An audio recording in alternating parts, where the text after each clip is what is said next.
Alright guys, welcome back to the channel. I know it's been a minute since I uploaded, but I have something new behind me. As you guys saw in the last video, there was an S197 parked right here. I had a 2013 Mustang GT, and I've sort of upgraded to a 2016 Hellcat Challenger.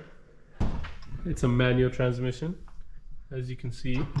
So I ended up getting it for a pretty decent price, especially considering that it's a manual transmission. It only has 35,000 miles, and it was a dealer price, because honestly these cars are so hard to find in a manual transmission. There were 2 on sale in all of California on a private sale on like Marketplace and OfferUp that had low miles and were manual transmission. One of them, I hit him up and I said, "Oh, I'll buy it for the price you want," and he goes, "No, I don't really want to sell it no more." So I was like, all right, whatever. And the other one that's on sale was a black one, and it was on sale for 55,000. Obviously, you know, that's way out of my budget, way out of proportion for what car that was. Maybe it sold, I don't know. I think he just took the listing down. I don't really see it anymore. I ended up getting it from a dealer in LA. It was a BMW dealer. I think somebody traded it in. They put all 4 new tires on it, and when they did that, they left the lug nuts loose on that corner. So they sold it to me. They said $1,500 discount, but we're selling it as is. And I was like, all right, I'll take the chance. You know, I've been working on cars for a good bit. Even if I have to spend $1,500 on a whole differential, axles, you know, suspension in the rear, like that's fine. I'll do it. You can get these parts for so cheap because everything's stolen. I ended up buying it anyway. I got the $1,500 discount and went to Harbor Freight that was local to me. I picked up a breaker bar and a socket set, and I just tightened those lug nuts, and I checked all 4 tires before I left. Drove it 300 miles home, 0 issues, no complaints. So this one was optioned out with the Redline Tri-Coat Red Pearl paint. It also was optioned out with the satin black hood and these brass monkey wheels. Also has the sunroof, and of course leather seats and the manual transmission.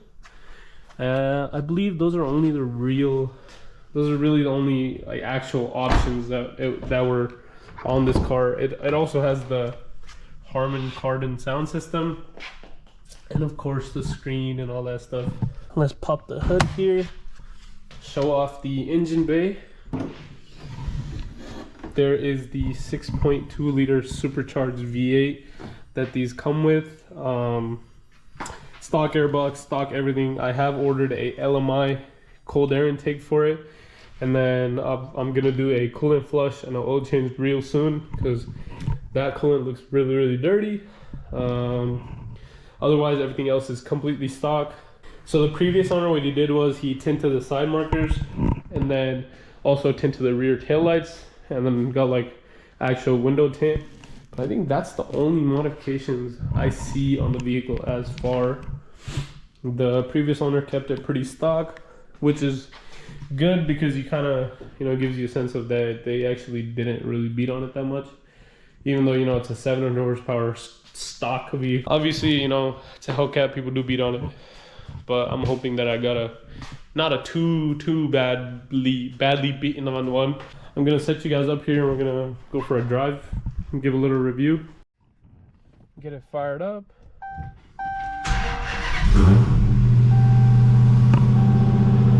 So the interior does have the older infotainment software. Of course, it still has all the drive modes and the SRT pages and stuff like that. It's currently loading. Okay, all right. Race pages. It does have a launch mode, which I don't use. I just have it set at the max because I just like it for the sound that it has. And it does have, obviously it has a shift light option, which I don't know why is off. And then of course you have your valet and stuff like that. Red Challenger there, but I wish I had the bronze wheels on the black hood. It is what it is. You have your home, you have your timers if it loads, and you have your gauges 2, your G-force meter, and then it has an engine dyno. As far as your gauges go, you can also see them on the main screen up here, and then the main screen has everything that, you know, Dodge comes with. Let me see if I can brighten it up for you guys.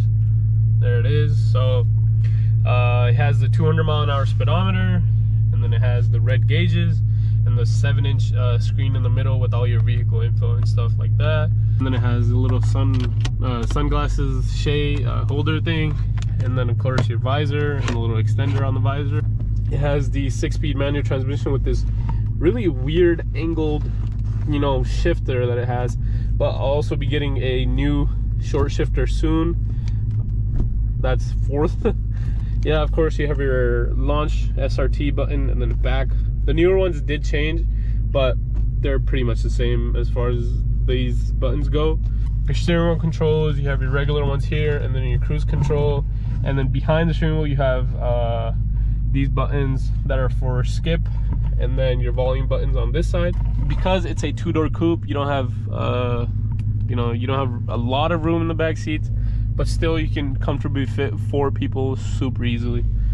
But yeah, enough me talking, let's get to driving. So I'll be driving to the gym. I have shorts on, it's 55 degrees outside. Actually, it's 55 in my garage.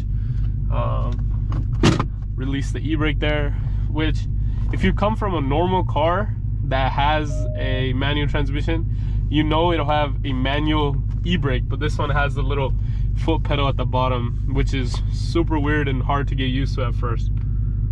So right now it's in custom mode, which is puts the traction in support, and then the motor in 700 plus, and the steering in track. And it started to rain, so this will be a scary little drive. I'll put it right back in regular mode, traction on and everything like that.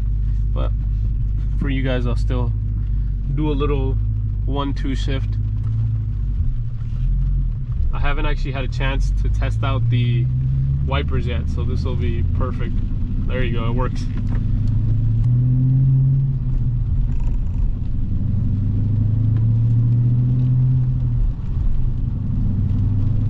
Super smooth shifts. I did already change the transmission fluid in it.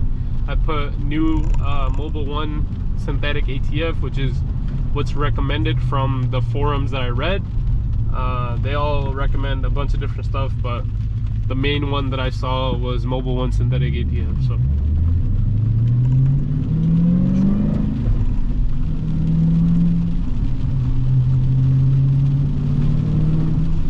coming from a C6 to Hellcat is a pretty big jump in terms of, you know, modern amenities and ride quality, because the C6 was not a bad driving car at all by any means, but it was definitely getting up there in age. The shocks were still in pretty good condition. As far as the rest of suspension goes, it was in good condition, but just the difference of steering feel and choppiness on the road is pretty noticeable compared to this car.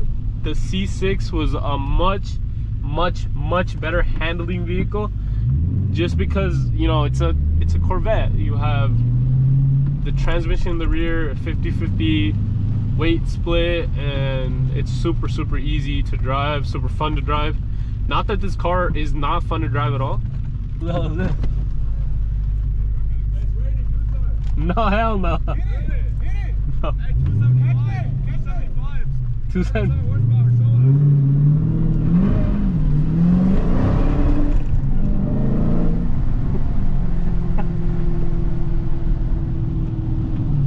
I was influenced into doing that. I am actually really glad that these windows don't have any tint, because with the light on inside, I can't see outside. Woo! As you can see, not very grippy in the rain. All right, back it up. Oh, the camera's dirty. All right, guys, thank you guys for watching. Obviously there's gonna be a lot of Hellcat content coming on the channel now. Follow me on Instagram and TikTok. It's all Infinite Customs everywhere. Like and subscribe. I hope you guys have a good one. Peace out.